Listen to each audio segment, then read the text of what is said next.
This El Paso History TV program is underwritten in part by the Hunt Family Foundation, an El Paso charitable trust that supports our local community.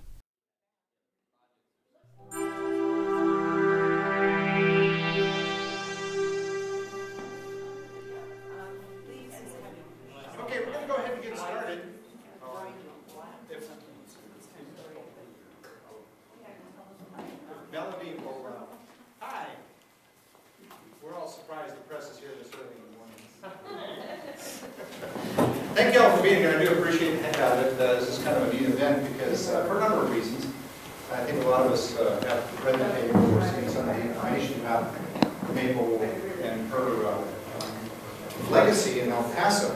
And I think it's kind of interesting to notice. Oh, by the way, my name is Bernie Sargent. I think I had to introduce myself. Most everybody has heard my name in vain somewhere around. It's interesting that Mabel Welch has gotten so much recognition so quickly, even though she's been, her history in El Paso is lengthy. And to that end, we're grateful for a number of things that have taken place. First of all, I would like to thank Margaret for coming in. Speaking of legacy, this is a relative of Henry Trost. If you haven't met Margaret, she lives in Phoenix, right? Yeah. And traveled all the way down here, not for us, but partially, okay. But she spends, I think, almost as much time here as she does at home anymore, doing research on her uncle, her great uncle. And he was a great architect in his own right. There's been some discussion also about another female architect from this area. And in doing research, I found that yes, she was an architect, but as far as being a state-recognized, certified female architect, right now, as far as we know, Mabel Welch is the second in Texas, the first in El Paso. And to give you an idea what an accomplishment that was for a woman to become recognized by the state of Texas. Let me read the certificate. I get a good kick out of this because we have progressed so much in the country, and especially in Texas, which was very much a macho state for many years. It says, State of Texas, be it known that Mabel C. Welch has given satisfactory evidence that he has the qualifications required by law and hereby authorized to employ in the state of Texas the title of architect. We've come a long ways. And I read that the other day when all this stuff was going on. I have to mention that because I'm so happy that we have progressed the way we have. But we have a number of people here, and I know when we get done, we're going to go up the street up to Rainer to proper and make a right. Craig, do you want to explain the best ways to get to the marker itself? Well, north up Rainer, and then take a right, which is headed east on Copper, and then it's at the intersection of Copper and San Marcial. San Marcial dead ends into Copper, literally across the street from our county judge's personal residence. Oh, okay, we'll sit on her porch. We can. She can serve us. So you can walk there or drive there. Exactly, yes. It's not too tough of a walk. The elevation isn't too severe going out that way. Coming back will be a lot of fun. It will. Yeah. So after we're finished here, we're going to go up there and actually uncover the marker. But to that end, I wanted to mention a couple of people before we have Troy and Cody make their comments. I wanted to recognize Leslie Bergloff, who has done so much work with and Mark Syock, who has done a lot of work also, who's not here with us today. Will DeBusk, who is our chairman of our committee. And last but definitely not least is Gary Williams, who has done so much. And Troy helped write this document also. He's going to be speaking a little bit to the importance and magnitude of influence that Mabel had on the community. But first of all, our historic preservation officer, Valencia Velasquez.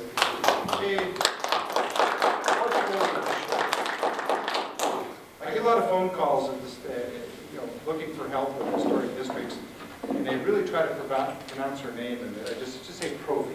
Because I'm usually the only Provi around. So, welcome to Preservation Month 2015. This year's theme is See, Save, and Celebrate. In honor of Preservation Month, we are spotlighting the Manhattan Heights Historic District and the celebrated architect Mabel Welch. The Manhattan Heights Historic District was the first district in El Paso listed on the National Register of Historic Places, and that occurred on September 27, 1980, after which it became the first locally designated historic district in El Paso, and that happened on May 26, 1981. This was in recognition of its notable architectural character and its history as the former site of a smelter belonging to the Federal Copper Company.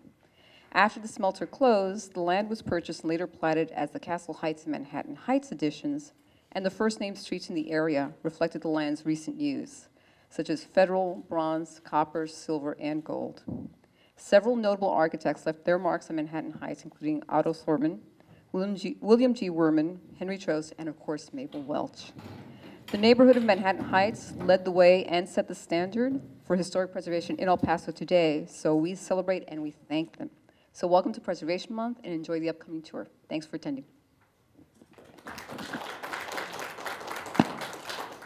Next up, we got Troy Ainsworth. And if you haven't met Troy, I kid him all the time because when he talks about something, he goes in depth, and which is great.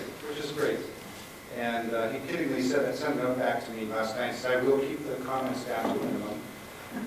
And to that end, we'll have to wait and see. But I had the great honor and pleasure, as Gary and a few of us did, interviewing potential employees for the city of El Paso. And Troy was the first HPO in how many years? 139. 139 years since we had a historic preservation officer. So being involved with that, and then after he left and moved out of state, out of country to New Mexico, I had the pleasure of being on the interview team for Kobe. So we've been pretty successful in getting a couple of different great people. And I'm thankful that Troy got his passport brought up to date so he could come to El Paso and help us in talking about Mabel Welch. Troy Ainsworth.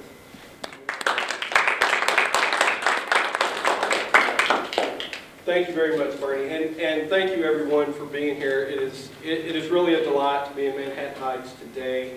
I was just delighted when Gary wrote me and said, can we coerce you to cross international boundaries and make your way back to El Paso and to speak, to say a few words. And I said, well, let me find some files. So I was digging through boxes and I was looking for things on the records I had kept on Mabel Welch. And today I'd like to share a few comments, just a few overall remarks. Provy has touched on one of the important aspects of this neighborhood. Its designation early on, the architects who worked here, the homes that exist in this immediate vicinity, the people who live in Sunset Heights, Manhattan Heights, who care about this neighborhood, who protect it, who promote it, and who remind us of the ongoing story of the people who lived here before and of the people who designed the homes in which they lived. So as a subtext, in a subversive manner, people like Mabel Welch were doing everything possible to prevent a place such as El Paso, Texas from becoming an anytown USA. So with that said, thank you, first of all, for having me here today. I do want to, because you'll probably want to have a few minutes, I'm going to refer to this particular book at one point later on in the presentation. And this is a textbook that was used at this here school, right there on my head, where my wife, Christina, graduated with a degree in architecture some time ago. This particular book features homes designed by architects across the nation. This was a textbook that was used at Yale University. There are 4 homes in this textbook that are featured that were designed by the subject Mabel Claire Vanderburg Welch. So that to me is quite an honor to have a bit of your work in a textbook used at Yale University for decades. Published in 1945. All 4 of those houses are here in El Paso. We'll see a couple of them in the slides. Now, someone prepared, 3 students had prepared the biographical sketch of Mabel Welch, which Bernie had distributed by email. So many of you have probably already seen that biographical sketch. I will cover a little bit of her biography, and then since we're discussing architecture, we have to look at pretty pictures, right? I mean, isn't that kind of how it goes? All right, what makes Mabel Welch significant?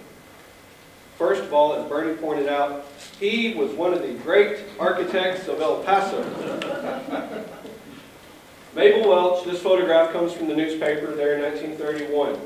At said time that she is really making her name as a designer in El Paso. Keep in mind, in 1931, she has been widowed for 4 years. She is doing this alone, as a mother, and as a woman in a profession in which she is one of the, if not the only, female working. Now, there's a great deal of information that you see before you, but the long and short of it, very interesting document that she wrote in 1966, simply entitled My Life, by Mabel Claire Vanderburg Welch. It's a 41-page typed document, and it's a biographical sketch of her life. She mentions growing up in Mississippi, born on her grandfather's plantation near Longtown, there in 1890. She talks about her family immigrating to Bowie County, Texas, crossing from Arkansas into Texas at Texarkana. And then her father and 2 other, I believe, uncles, family members, were instrumental in finding land just to the west of there at DeKalb, all in Bowie County. And DeKalb, Texas, has a tough spot in my heart because my high school alma mater is in Texarkana, and DeKalb was in our district, and those guys beat us in football a lot, so I don't really care for DeKalb too much. But DeKalb had a soft spot in Mabel's heart because that's where she met a man named Malcolm Welch. And they married after both of them graduated from high school. He was born about 3 years before she was, and they married, met there, and she also had studied a little bit about interior design. He grew up on a farm as well there in Bowie County, but he also learned how to put houses together, how to use tools, and how to make a home stand up. So the 2 of them had a good partnership from a business perspective. He knew how to build them, and she knew how to design them. She knew how to decorate the interior. So he could take care of the exterior, she could take care of the interior. Worked well. In 1916, he goes for a physical. United States Army, the War Department calls. They'd like for him to report, just in case. He fails his physical. They find that there's a problem with his lungs. And deep down inside his lungs is the beginning of tuberculosis. The doctor recommends a drier climate. El Paso is one of those places. They go to El Paso. They come out here. No family, no connection, nothing. They come out here to this place. And this is where Malcolm Welch, he coalesces for a period of 3 years, más o menos. During that time, regaining his strength, and they live right here in this neighborhood. Regaining his strength, he decides it's time to go to work. So home construction is his craft, and that's the work that he does.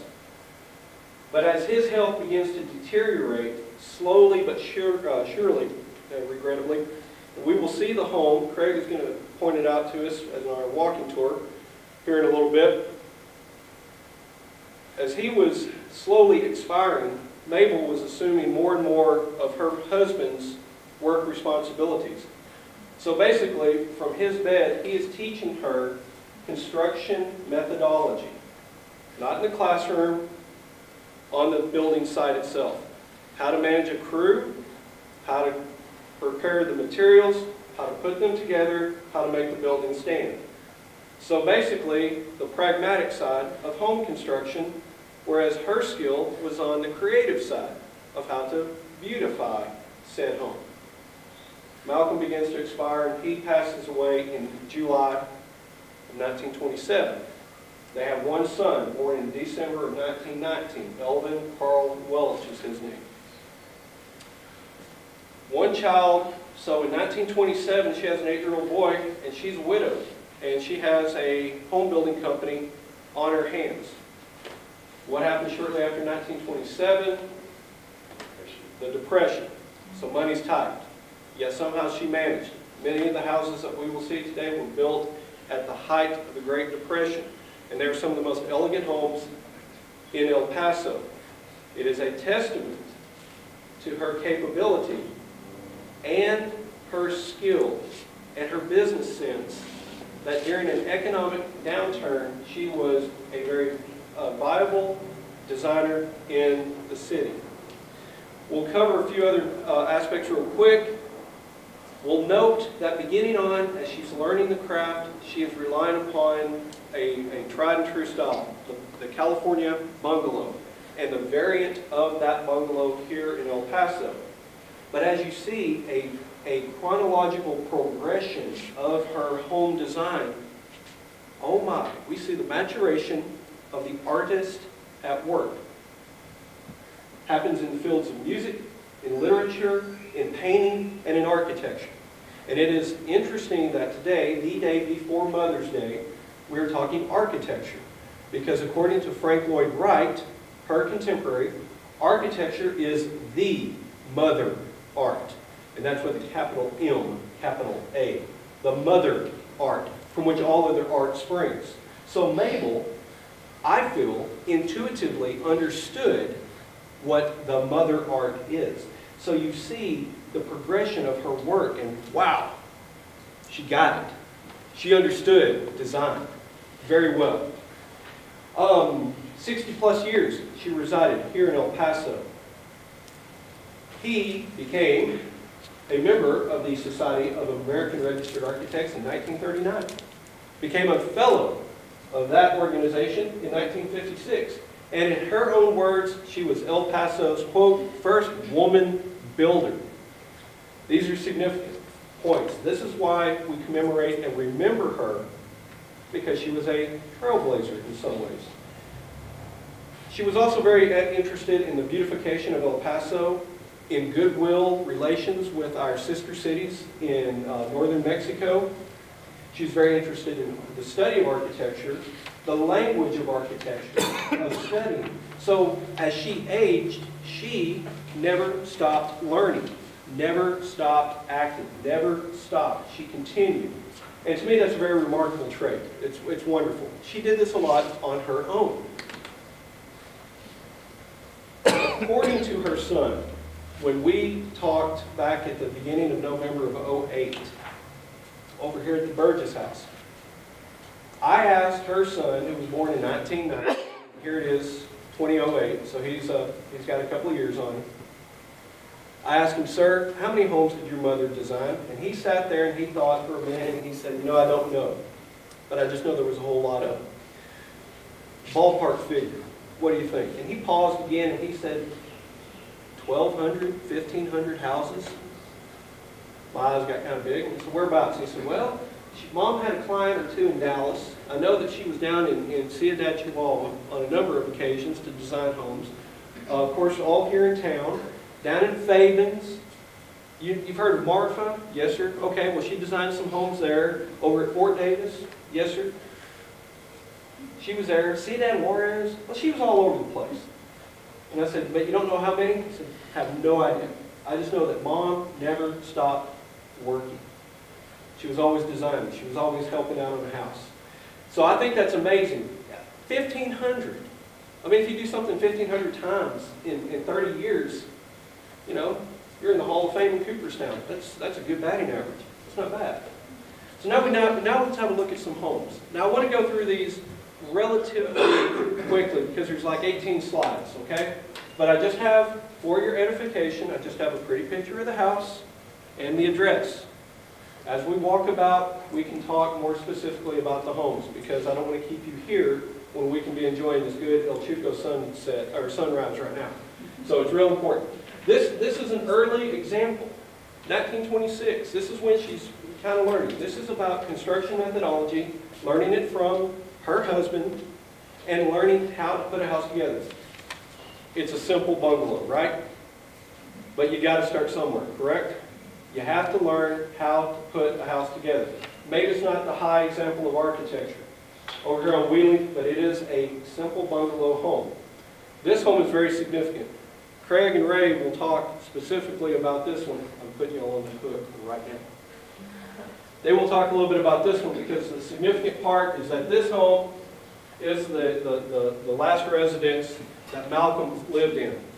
Part of the house was partitioned off because as tuberculosis was destroying his lungs, he had to be kept separate from his wife and son. And one of the most tragic parts of that interview, back on the second day of November of 2008 at the Burgess house, was the fact that the boy, the old man who was once a boy, said about his dad there in 1926, 1927, the difficulty that Dad was on the other side of this glass, the door had a glass pane, and he could see his father. And he could put his hand there on the window, and his dad could touch his hand through the glass. But he couldn't have any contact with his father because the doctor said that might contaminate you. Little whippersnapper, we don't want you to develop tuberculosis. Sorry, tomorrow's Mother's Day. I have 2 kids myself. This home is very, very important. So it's a very important place, and we will see it here as we walk. If you read that biographical sketch that was emailed out on Mabel, on the last trip from the house that we just looked at to the hospital, and it turned out to be literally and figuratively, Malcolm's last trip, because he dies in the hospital. Mabel's memoirs, in it, she states very clearly, we drove down Wheeling and past one of the very first Spanish-style homes I designed at 2715 Wheeling. 2915 Wheeling, excuse me. This house, that's according to the memoir that she wrote in 1966. Before we jump all over her case, all right, memory is faulty. We all know that. Somewhere, she has the address incorrect. She has the wrong house. She's writing this in 1966, 40 years after the fact, or 20 years, math is not my strong suit at the moment. So the memory is not correct. There is nothing southwestern, there is nothing Spanish, there is nothing Mediterranean about this home. Beautiful house, mind you. But that's not it. So the story has perpetuated into fact. Of course, Malcolm says, as they drive by the home, according to Mabel, he raises up, he looks at the house through the window of the car as they drive by, and he says to her, "It is very beautiful," which it testifies to her. I've come of age. My husband, he thinks I'm doing good work, and that's all I need. That's good. So that's a really humane, wonderful moment in her memoirs, even if she's not talking about this lovely home. And if anybody owns this lovely home, I bet you live very well, because it's a pretty house. Other houses that we're going to look at. In 1928, 1929, right over here on Silver Street, right at the end of, just on the other side of the park, she designed several houses in a cluster. They're all the beginning of her what she called Spanish-style architecture. So she designed a number of homes in succession that we will walk by here in a little bit at 3012 Silver. Right across the street at 3001. Its next door neighbor at 3009. One thing to note, and we'll see this more clearly out in the field, the massing and the arrangement of blocks, if you will. There is no repetition of form by and large. What she is doing is designing a home for the client, respective of the client's personal needs, wants, desires for a home. So it's not making any house, it's making a house specifically for this couple, not any couple. And I am under the impression that she would design a home that were specific, that its dimensions were in proportion for the specific client. All right? So door frames that would be more appropriate to my height versus Bill Walton, who played professional basketball, who played for Coach Wooden at UCLA. He was a much taller man. She wouldn't design the same home for us. He is nearly 7 foot tall. I am not. So the doorways need to be taller for him, otherwise he'd knock himself out every day. All right? So as you look at these homes, she's beginning to implement characteristic signature trademarks. According to Elvin, 3 layers of red tile on the roof. 3, for extra sturdiness and stability. Grills on windows primarily. Now we see those all over the place in town now, more of a security and less a decorative feature. But she's implementing these wonderful elements that are extraordinary. She thought about the landscaping as well, that the appropriate type of landscaping was essential. The use of towers, as we see here, at the 90-degree angle of the 2 wings of the building, insert a tower into that 90-degree spot. Voila, you have this lovely home on Federal. Nice balconies, minimal fenestration, white plaster, Mediterranean is what she would say. One of my favorite houses over here on Altura, it really appears that it could be built where? Spain? Could this exist in Barcelona? Could it exist in Madrid? On the Yucatan? Not too shabby, right? Very impressive. And apparently there's a center beam in this home that came from the old Southern Pacific Rail line when they were taking up railroad track, and she used the center beam, an enormous piece of wood, in order for basically the ridge beam as a load-bearing beam for this house. Another thing that's very important that we should note, she was the original recycler. She loved to gather up materials from buildings that we had lost, such as the old federal courthouse building here in downtown, where the Crest building stands. Some of those materials appear in some of these homes. Why throw them away when you can use them again? The strength of her ability develops and grows. I mean, look at this. The accent on horizontal, low line, because the heat of this place needs to be reflected. You need to be able to live comfortably. Eaves that overhang, a breeze to flow through, the movement of air, and you need light and shadow to play. We'll walk by this house on Gold. After Malcolm dies in July of 1927, this home is under construction shortly thereafter, and she lived in the home at 3131 Wheeling for another couple of years. 1931 City Directory, she's listed as residing at 3131. In 1932, she is listed as living at 3147. And these homes are adjacent to each other. So she built a home, and I can understand that, perhaps of wanting to move elsewhere after the loss of your spouse. I understand that. But she lived in this home until about 1942, and then beginning again in 1943, she's living back at 3131 Wheeling. So she moved back into the home that she designed for her and her husband and son some years earlier. She's back there. So she lived in between these two houses for on and off between 1926 and until she moved to California towards the end of her life, after 60 years being in El Paso. So we'll see this particular home as well. One of my favorite, this is a remarkable house on Federal, at 3038, right there at San Marcio, and in Federal. Wonderful, wonderful home. And the day I took this picture, the man who owns the house came out. "What are you doing, whippersnapper? What are you doing taking pictures of my house?" So I talked to him for a moment. I told him who I was. And he said, "Oh, well, here, come on in. Let me show you some of her stuff." And there was furniture in there that belonged to her, that she had given to the client, had designed for the client. There were paintings and there was all this wonderful stuff. And I mean, he went from being curmudgeon to being a real sweet guy, just like that. It was great. It was great. We'll walk by this home as well.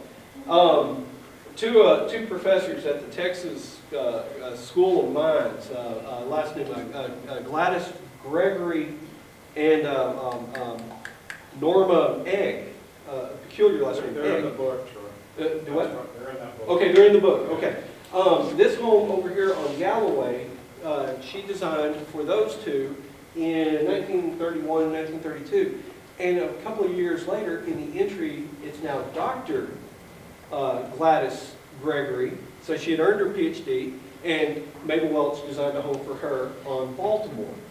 Okay, so we're basically on the Albertsons, it's there on Mesa, right behind, across from UTEP and all that. In that neighborhood, Mabel Welch has a concentration, small concentration of homes in that area as well. So she's designing over there, but this is really the crux, the centerpiece.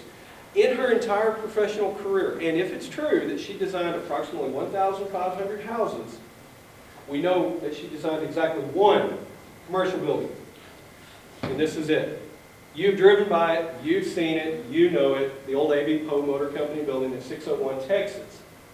City of El Paso was interested some years ago to buy this building, restore it, and make it offices of some kind, which I wish would have happened. That would be really neat to work in the only commercial building designed by Mabel Welch. Now, she did later design a residence up on Rim for the Poe family, but she only did this one because she liked the Poes, did it as a favor, and said never again because I don't like working on commercial buildings, I like working residential.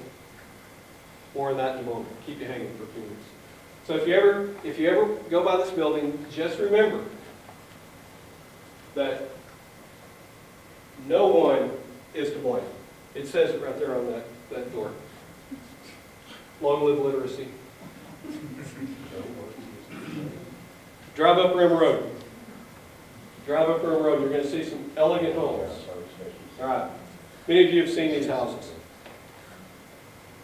There's a very interesting dynamic working here at the end of the 1930s, because these homes, if you look at the works of Percy McGee, many of these houses, same client, same address, designed by Mabel Welch.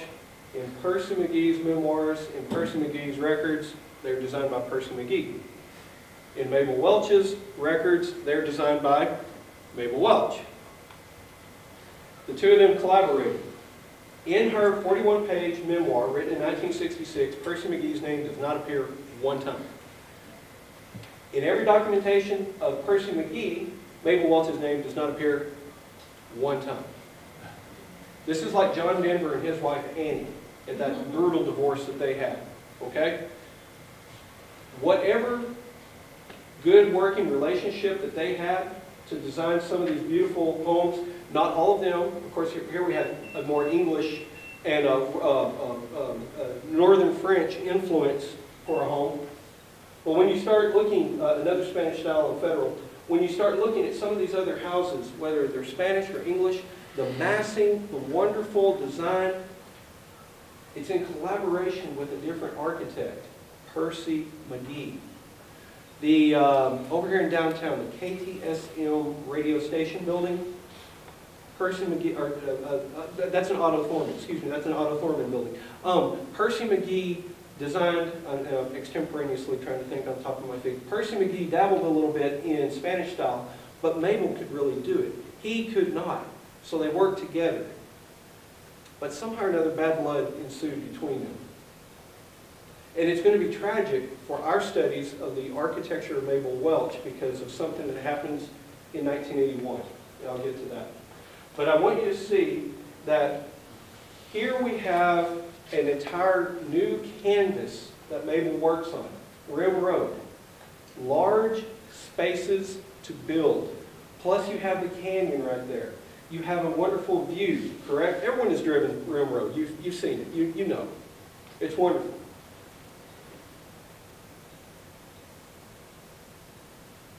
Enormous, massive spaces for living. continuance of the Spanish style. In the book that's passing around, this house appears over on Mississippi. This is just a small little bungalow is what it's referred to, designed by Mrs. Mabel C. Welch, El Paso, Texas. And one of the final residences that she designed. Right across, just one of the most incredible houses right over here. Great big space to work for. 1951, 1952. We'll see that as we walk. Mabel Welch, in an article, interview, 1934, referring to the homes that she designs, and this is why she didn't build another commercial building, design them. They are, everyone, built around a dream. I visualize a sort of life that will be lived in them, and never to lose that vision. And my dreams of them come true. So will this one. I know it will. And that was in response to a beautification effort for the city of El Paso there in 1934 to make this the garden spot of the Southwest. Jury is still out. We dream. We dream. Dream big. In 1936, I attended the University of Chicago, not a bad school. She enrolled in a number of courses in architecture and related subjects. And also that year, she went to San Antonio, and she studied architecture there. The lovely old missions, the Spanish homes, the parks. Seeing how we're in a park today, it's very significant. Landscaping. The development of a site is very important to the design of the home that will stand on that site. Never divorce building from building site. They have to be wedded and wedded happily. Otherwise, any town in USA results. Very important. She searched for ideas, and she could apply these building activities in El Paso. She studied under George Washington Smith in California, the man who first recognized the beauties and advantages of Spanish architecture and did so much to increase its use in Southern California, and who was considered an authority on Spanish architecture in the state of California. I wanted to take that passage out of her memoir, My Life, because here it is, 1936. She's 46 years of age, going to college. Okay? She's not 18, heading off to college. She's 46. In 1936, her son is almost 20 years old, 20 years of age. Okay? So she says, you bet, I'm going to go out to California, I'm going to go to Chicago. She goes to Mexico City. She goes to all the places in between the Pacific and Texas to look at Spanish architecture. In the very next paragraph in her memoirs, this is why we celebrate Mabel Welch, perhaps.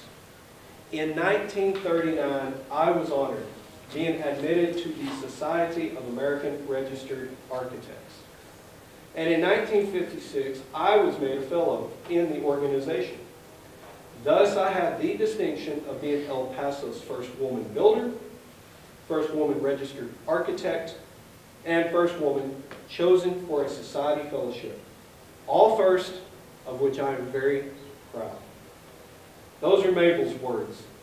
And I think that she is dead solid, perfect, right on her accomplishments. Cities around our country, cities around the world, at certain periods of the growth of those individual places, an architect or several architects put an everlasting impression on the city. Urban design, the design of parks, residential neighborhoods, commercial districts. I speak often about this young lady's forebear, Henry Trost, and her family, and about the significance of Trost in El Paso, the Southwest. It's undeniable. Mabel Welch is right among there as a designer, as a builder, as a visionary. And this is extraordinarily important, and it's an important part of our history, and that's why some people around this room recognize her accomplishments, her attributes, her skills, and we celebrate them. And I leave you with a horrible conclusion. Horrid. as we sat there at that beautiful table in that lovely room in the Burgess house, you know the one where all the books are in the reading room. And here's Elvin, born in 1919, his son, Mark, who lives in California, sitting right there. And there's Pat and a couple of others from the Historical Society, and little old me, and the tape recorders are running, and we're interviewing, and we're asking questions, and we're learning a little bit about this wonderful architect, Mabel Welch. And I was wearing a Texas Tech ball cap that day. Now that detail is only important because the night before, November 1, 2008, the University of Texas Longhorns, ranked #1 in the Associated Press poll, played in Lubbock. And we watched that game at a cantina here in El Paso. And there were about 80,000 Longhorn fans and only about 3 Red Raider fans in the whole place. And Tech won. 39-33. Defeated Texas. Knocked Texas off the #1 pinnacle in the nation. Hadn't beaten Texas in Lubbock in 100 years. It was amazing. So Elvin is sitting there, and at one point he's giving me kind of a mean look. And he says, "Is that Texas Tech cap?" "Yes, sir." "I thought you were one of those types." I had no idea what he meant. Until later on he told me he graduated from the University of Texas in electrical engineering in 1949. Oh! Dreadful. I tried to smooth things over with him real quick. So we talk, and he's telling us all about his mother. Wonderful, wonderful stories. And in the end, I said, "Sir, I've been looking high and low, poking around in the archives, looking for any place where the drawings, your mother's architectural drawings, are archived. Do you know where they are?" And he looked at me, he looked at all of us, very straight faced. And he said, "As my mother was dying in December of 1981, and I was there at her side, and she asked me, among the things to do when she is gone, to take every one of her drawings, all of her records, all the paper, all the ephemera, everything that is associated with her career as an architect, to go up here to Crazy Cat Canyon and burn it. Burn everything. Burn it all."